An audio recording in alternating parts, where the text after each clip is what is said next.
What's up, you? Today we're gonna do a real quick one on the E46 M3. We're gonna replace my fan clutch. Welcome back to Yev's Builds.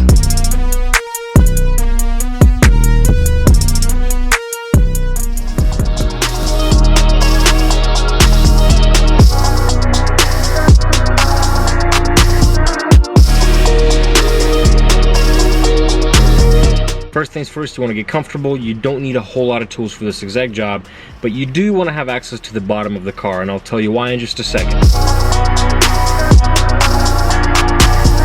When you're underneath, we're going to want to take this cover off. There's going to be a few 8mm bolts all around, 3 in the front, 1 on each side in my case. Boom. The reason we took this shield off is because driver's side, the fan shroud, there's going to be a T25 screw on this side and a T25 screw on that side. Leaking power steering hoses are next on my list. And now, I mean, pretty self-explanatory. Lower the whole car down, we're gonna access the top side. And just to make your life a little bit easier, take a flathead, pop these suckers out, all these clips, remove this plastic, remove this top cover right here of the intake. We're gonna get rid of this little shroud right here. This little piece, for me, pops right out because I don't have clips on it. And next up is going to be the fan shroud from the top side. Grab a 10mm. There's going to be one 10mm nut right here and two 10mm bolts holding down the intake box itself. I'm going to remove these just to get myself as much room as possible. Move this out of the way, and this whole box right here comes out fairly easy. Boom. And now I can take this piece and just move it out to the side, and now we have access to the two more bolts, two more screws that hold the fan shroud down. There's gonna be a T25 screw on this side, then there's gonna be one more T25 right here. Okay, fan shroud is loose. Next up, to unscrew your actual fan clutch, you're gonna need two tools.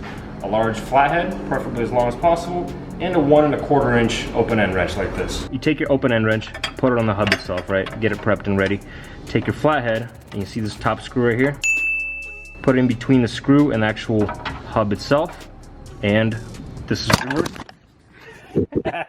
Since this is reverse thread, righty is loosey, lefty is tighty, so hold the flathead straight and push the wrench to the right, and your fan clutch is gonna unscrew. Once it starts going, at that point, it's fairly easy to just unscrew it. Make sure to hold on to it because it's gonna drop through just a little bit. There we go. And at this point, you just have to finesse it out of there a little bit, lift up your shroud, try not to damage your radiator, and wiggle your way out of it. Just like that. Check your fan for cracks. A fan clutch is not supposed to be spun as easily as this one. That means the bearing is a little bit too loose on there. It needs to have a little bit of resistance. Otherwise, it's just gonna be loosely spinning like that, and it's not gonna gain any momentum. It's not gonna cool anything off. That's what we're doing here. Check this one out. The new one, as you can see, I'm putting a lot of resistance on it, and it's barely spinning. Hopefully this does the trick. Free spin it. Free spin? Hold the nut and spin it. Can't. Doesn't go. Next up, we're just gonna transfer my old one. You're gonna need a 5mm Allen. We're gonna screw 3 bolts right here and transfer the fan over to the new hub. There we are, just like that. Take some brake clean it all up, and we're gonna transfer it right over. It doesn't really matter which way you put the fan on it, but what does matter is that these grooves are on the bottom. So the fan itself has to go on a certain way. The little rivets right here, the little edge right here, has grooves on them. The grooves go on the underside, just like so. Put your fan back on, and just as a little precaution, take some red Loctite, add a dab on each screw, and tighten those suckers in. Just as a little example, again, look at this. That ain't moving nowhere. Barely spinning. Make sure to slide it in smooth, that way it doesn't damage anything, none of the frets in the radiator.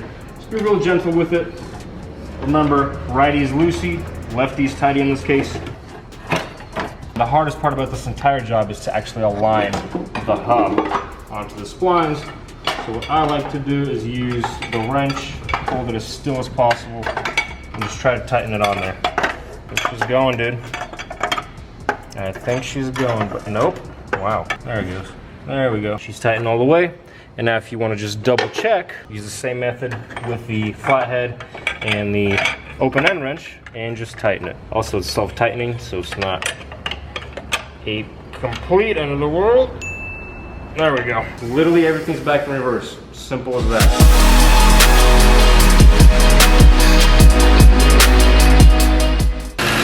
there you go. This is how well your fan is actually supposed to spin. And there you have it. That's how you place a clutch fan on an E46 M3. Pretty simple stuff. Dude, if you're new, hit the like and subscribe button. I know it's cliche, but we're building a bunch of cool stuff. That's a V10 M3 behind me. We got an E39 M5 we're doing a little bit of work on, you know what I'm saying? So stay tuned, dude. Peace.